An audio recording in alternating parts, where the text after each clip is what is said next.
Hey there, it's Kat and this is Brews and Reviews.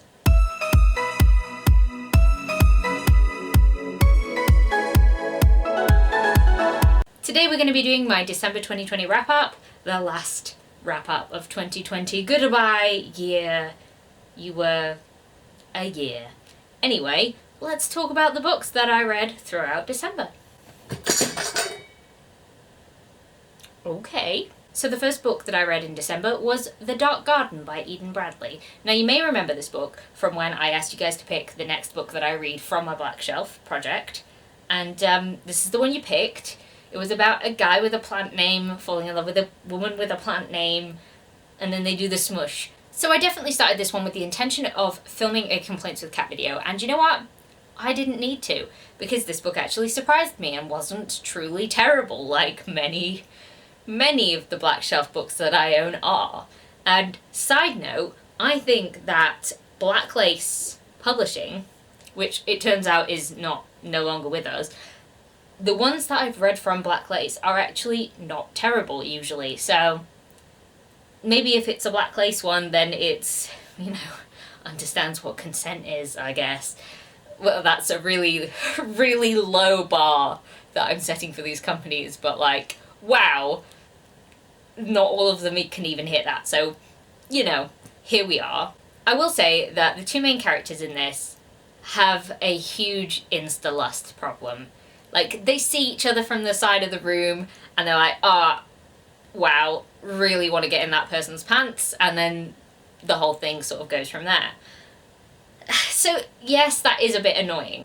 But the way that they sort of communicated with each other, they had consent, they had aftercare, they actually talked about what they were doing. And it didn't seem to just be a thing that was about, I am domly dom, let me be dom. As quite a lot of them are. I've seen that a number of times in Black Shelf books, and that didn't happen in this one. So that was interesting. There's also a side couple in this that were also very interesting. And I quite like the parallel sort of things. I just kind of enjoyed this book. I gave it 4 out of 5 stars. Wow. I bet none of you were expecting this to happen, but yeah, it was alright. A bit insta-lusty, but aside from that, pretty good. The next book that I read was Red, White and Royal Blue by Casey McQuiston. I did this one as a buddy read with Emily from Novelle Novels and Ange from Ange with an E. And it was so cute. I know this book has been absolutely hyped to death, but I kind of feel like this one lived up to the hype for me. Maybe it's because I waited until the hype had gone down and fewer people were reading it, but I'm really glad that I read it. So this book is about the President of the United States' son falling in love with the Prince of England. Not the first in line for the throne, but still Prince of England. And it was really cute. It's an enemies to lovers thing, and the banter is really great, and then it gets a bit steamy, and there were bits that made me really emotional, and I just really liked it. There were some moments in it that I just was yes, need more of this in my life. And I really liked the different personalities of the different characters and how they all had sort of different things going on. Yeah, it was a lot of fun, so I gave it 5 out of 5 stars. Next up I read Labyrinth Lost by Zoraida Cordova. So this book follows Alex, who is the most powerful bruja of her generation, and she doesn't want it. She doesn't like magic, she is afraid of it, and she wants to make it go away. So one day she casts a spell and inadvertently makes her entire family disappear. So she has to go and find them with the help of this guy that she meets, and she has to go into the labyrinth to find her family before they all die. So that's nice. I actually really enjoyed the story. I really enjoyed the different creatures that she comes into contact with. There's a little bit of fae-esque things and different creatures, and I just thought they were really, really interesting. My only problem with this book is that it all wrapped up a little bit too easily for my taste. I feel like there was a lot of struggling to get there, and then just at the end it was just oh yeah, done, easy peasy. But I don't know, I gave it 4 out of 5 stars because I did really enjoy it. I enjoyed the culture, I enjoyed the creatures that were mentioned, and the magic that was used and how it always has consequences. I really liked that. And I really liked the ending. There's a little snippet of a lead-in to the next book that I'm intrigued by, and I definitely continue with it. I just feel like I knocked it down a star because of just how simple the ending seemed to be to me. But aside from that, it was really enjoyable. Next up I read The Crucifix Killer by Chris Carter. This is the detective type crime thriller book where the detectives are trying to hunt down a serial killer who has come back from having a break, and he kills people in horrific ways, different every time. But his calling card is to leave a crucifix symbol on the back of somebody's neck. So first, like, some of the killings in this are not very nice, like very unpleasant when you're thinking about them, and you're reading it and you're like, oh, ugh. Yeah, not so nice. I really liked the two detectives and their personalities. I liked how there was sort of another storyline going on at the same time that was mildly related to this one, and it was sort of to throw you off, and I was like, oh, this is, it was quite good. I'm eager to continue with this series and follow these detectives after what happened at the end of that one. One of them's probably not doing so well. That's not a spoiler because there's like a flash forward in the beginning, like the first chapter has one of them in a very precarious position. So yeah, anyway, it was an interesting book, but not necessarily one for the faint-hearted, so if you don't like a lot of like gruesome deaths, maybe don't read this. Next up I read The Christmas Tree Thief by Philippa Netfrey Clark. This was a cozy mystery about a woman who moves to a town in Australia, starts working at a bookshop, and people keep stealing Christmas trees from shop windows. And like the local town Christmas tree gets stolen, and there's a whole big thing. This book was not what I thought it was going to be. I thought we were going to get more of a mystery. I thought it was going to be like more, I don't know, just more interesting. Half of the book was basically what it's like to work in a bookshop. Like, oh, and I sold this book, and then I had to do the accountancy, and then I set up a webpage for it, and I'm like, okay. And I didn't want to read about retail, but I read a lot about retail, so that was a bit annoying. So the mystery was kind of lacking for me. The writing wasn't terrible for me, but it was really obvious what was going on. I gave it 3 out of 5 stars because it was just very average. Next up, I read Timeline by Michael Crichton. Look, I did it! I did it! I finally read it! Yeah! If you don't know, I've been having this book on my TBR for over a year. Literally since like 2019 I've been like, I need to read this book. I will eventually read this book. Well, I finally read it. It is done. So what is this book about? It is about a group of archaeologists who end up going back in time through some sort of, I can't remember because I have actually blocked out the science part of it because there was so much of it, but I'll get into that in a second. Anyway, they go back in time to rescue one of the archaeologists that's already gone back in time. So they end up in a battle in 14th century France, which is great for them. Sort of. So I grew up loving the film of this, and I found reading it really difficult because there is a huge info dump. Now when I say info dump, I don't just mean in terms of the science, because this is a sci-fi and there is like technical aspect of going back in time, but there is also a history info dump. So not only are you getting a bunch of science fired at you, or pseudoscience, you're also getting history. And like, I don't need like 6 pages on like the ceiling of a castle. I mean, I know it comes back later, but like 6 pages.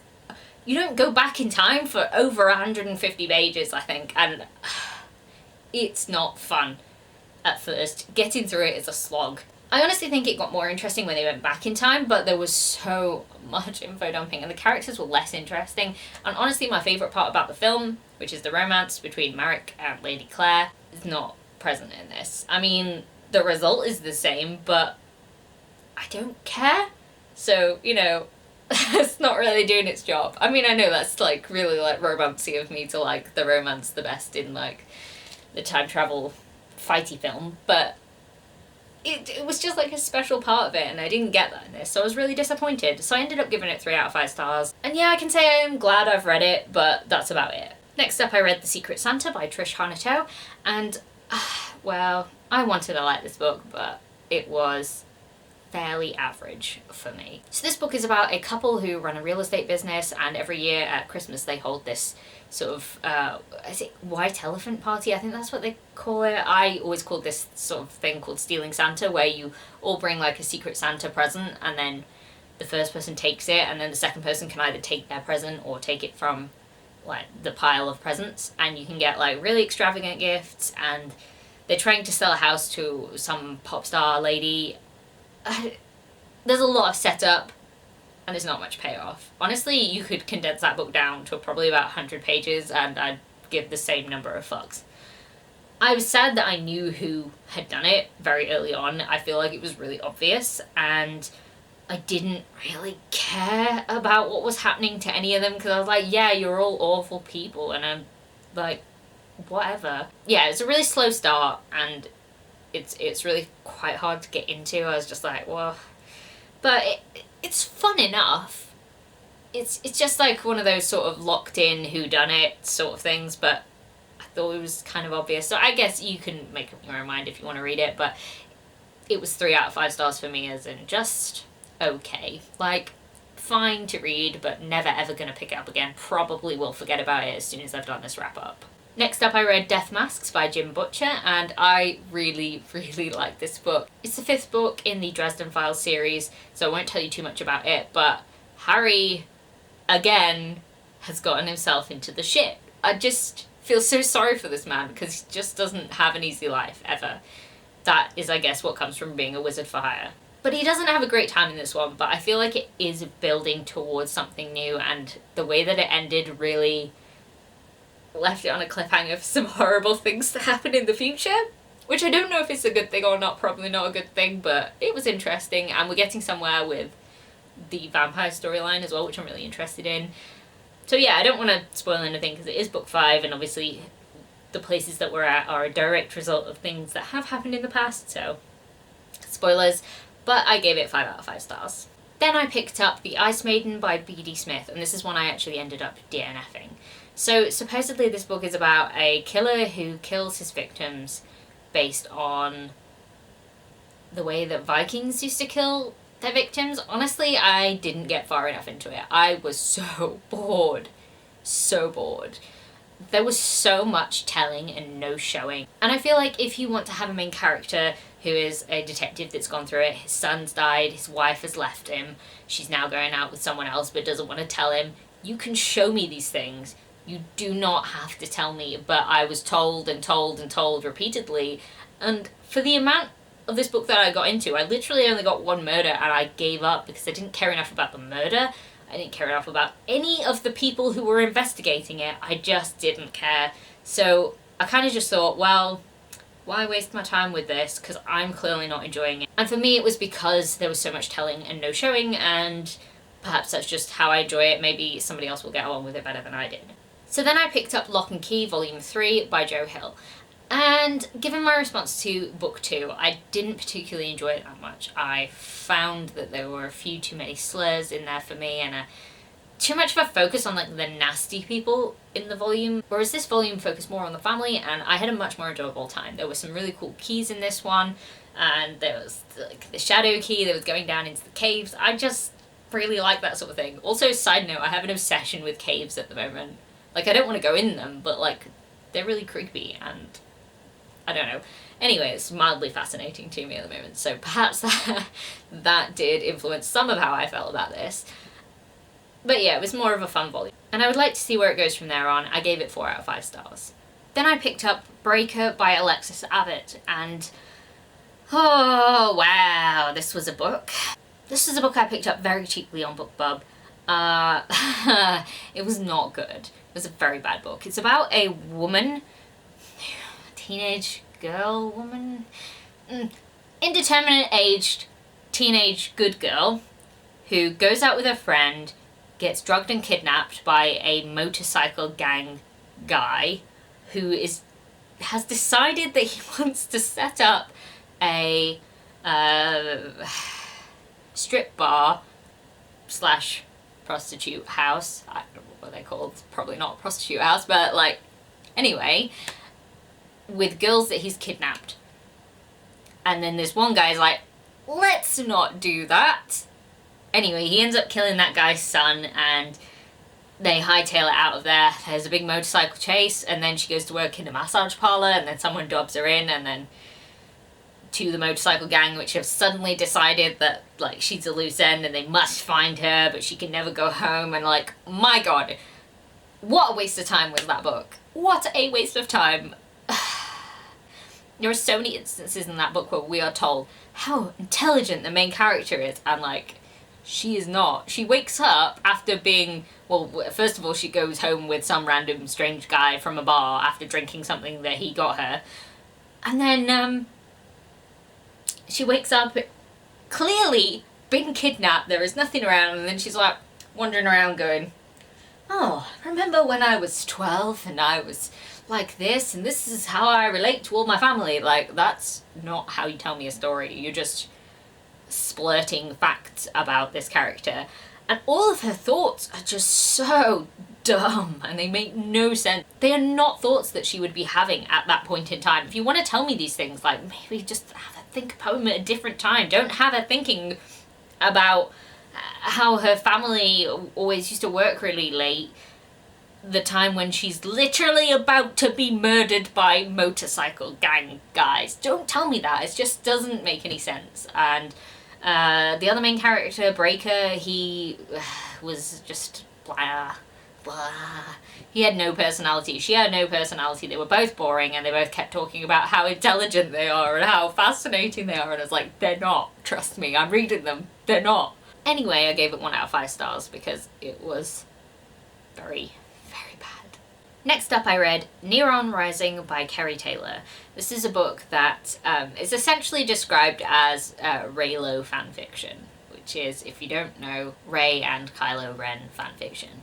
That is how it is advertised in a lot of places, so I'm not just saying that, but like, if you read it, you can definitely tell that it is Star Wars inspired, and you know what, I enjoyed it. Maybe I need to read some Reylo fanfiction. I haven't even seen most of the Star Wars films though, that's my bad. Well, of the new ones, I actually only saw The Force Awakens, so I haven't watched 8 and 9. I think it was a really fun start to the book. So Neuron is kind of like the Force, and the main character has a connection with the Neuron, and she manufactures weapons out of it, and then it, like, the equivalent of the Empire come down and pretty much destroy half of her planet, and she's in danger because she manufactures weapons out of this thing illegally, and yeah, so there's like a big destruction thing. It is a very, very short novella. It's only about 112 pages or something like that, and I just wish it was longer.